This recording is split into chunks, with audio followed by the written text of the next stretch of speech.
Prime voice news में आपका स्वागत है। देखिए आज की बड़ी खबर। इसीलिए सबक ठेका दिए थे कि आपकी जिम्मेदारी है कि बहन जी कहे तो नहीं कि हम गठबंधन में नहीं आएंगे, अकेले लड़ेंगे, लेकिन कहीं आ ना जाए इसके लिए पहले तो तैयार रहो। पहले वो बोले कि अगर आज ये हम बहरे हो जाए, आज ये गारंटी के लिए गलत कह रहा हूँ क्या? तो ये सब मिले हैं कि भाजपा, सपा, कांग्रेस सब एक मिले हैं और सब मिल के खाली बीएसपी पीछे पड़ा है। लेकिन अगर सबका हित सब समाज का है, बीएसपी में है, इसलिए मैं सब समाज के लोगों से निवेदन कर रहा हूं कि आप सब लोग एक होकर के ईमानदारी से जितना बहन जी हमको काम बता रही हैं उतना कैले ही सरकार बन जाए। बूथ पे 6 आदमी बनाना कोनो बड़ा काम है यादव जी, लेकिन मेहनत करे पड़े, जाए के हुआ तराशे के पड़े। जो आप कहो ना कई दिन लगे बनाओ, हमको समय ना बात है, लगाओ 10 दिन 10 बूथ बनाओ, एक दिन में एक बनाओ, लेकिन जांच पर रख लग के तोहरे बुलाए आए, के तोहरे बस्ता पे बूथ लगाए, के तोहरे बूथ पे एजेंट बने, एक देख सुन लिया ईमानदारी से। और जब मीटिंग बुलाई जाए तो जे आवेगा हाँ करे। ममता दीदी की गारंटी पूछी नहीं, जयंत चौधरी की गारंटी पूछी नहीं, फिर अकेले बीएसपी गारंटी पूछने वाले कौन होते हो आप? लेकिन ये ठेका यही लिए थे। बहन जी कह रहे थे हम अकेले लड़ेंगे, इनको डर था भाजपा वालों को कहीं ऐसा ना हो लास्ट तक बहन जी आ जाए। अगर इंडिया गठबंधन बहन जी आ गई, भाजपा वालों को मालूम था कि हम पूरे देश में साफ हो जाएंगे, क्योंकि बीएसपी पूरे देश में है। भले हमारे विधायक सांसद नहीं जीते हैं, कम है, हमारे बाहर पंजाब में भी 18 से 25 साल तक 3 रहे, अब 3 सीनियर लोग रहे। ठीक रहेगा ना? क्योंकि आज का सबसे ज्यादा जो नौजवान है, ये नौजवान बहन जी की सरकार को नहीं देखा है। ये नौजवान है, कितने साल उम्र है बेटा? हाँ 20 साल उम्र है। अब इनसे अगर पूछोगे कि बहन जी की जो 7 की 12 की सरकार थी, उस सरकार में क्या जलवा था, ठीक क्या बता पाएंगे? क्योंकि उनकी उम्र तो 3 साल थी 7 में, 2007 में इनकी उम्र 3 साल थी।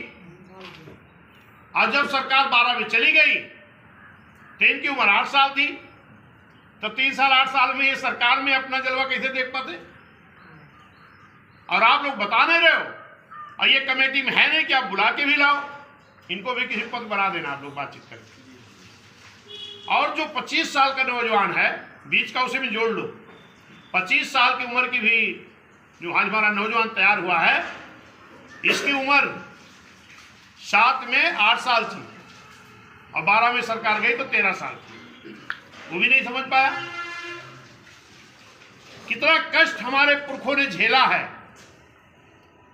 हमारे जो बुजुर्ग लोग थे इनसे पूछो, ये अपने घर पर, अपनी चरपाई पर, अपनी टूटी कुर्सी पर नहीं बैठ पाते थे, नहीं उठते, कोई बैठ जाते, अपनी चरपाई पर नहीं बैठ पाते थे। अगर कहीं बैठे मिल जाए, बता दो बेटी, बैठे मिल जाए, और कुछ लोग जाते थे उधर से, क्या हो तुरंत उधर भुइयां में बैठ जाते हैं। सही है गलत है? ये कब से हमें इतना अधिकार मिला? जब उत्तर प्रदेश की मुख्यमंत्री माननीय बहन जी बनी, जो शेर और बकरी सब एक घाट पर पानी पीना शुरू किए, जब सब लोग एक बराबर के स्थान पर बैठने लगे। आप देखो हमारे कोषाध्यक्ष जी, आप लोग, हम सब लोग साथ बैठे हैं, एक भाईचारा है, यही तो अच्छा है ना।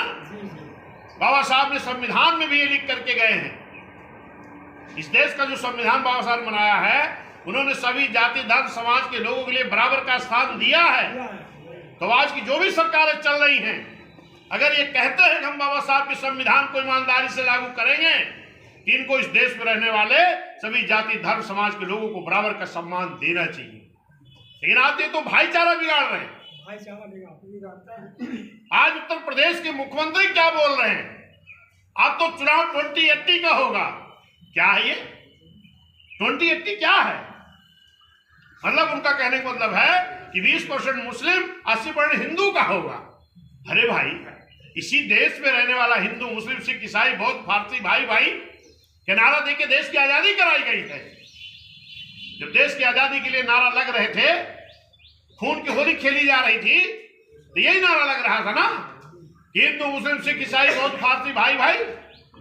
और आज क्या लगता है कि अकेले देश मेरे बाप का है? ये देश किसी के बाप का नहीं है, ये देश अम्बेडकर साहब बाबा साहब बनाए हुए संविधान का है। उस संविधान के बल पर देश चलेगा। और ये बहुजन समाज पार्टी इस देश पे हुकूमत लाना चाहती, बहुजन समाज हुक्मरान बनेगी, तभी बाबा साहब बनाया हुआ संविधान ईमानदारी से देश में लागू होगा, वरना नहीं लागू। हमें इस देश को हुक्मरान बनाना है और इसके लिए हमें बूथ सेक्टर कमेटी दुरुस्त कर लो बस। अगर बूथ अच्छा बन गया तो हम भी काबिल हैं, ये कमेटी भी जो बैठी इधर काबिल है। अगर बूथ वाले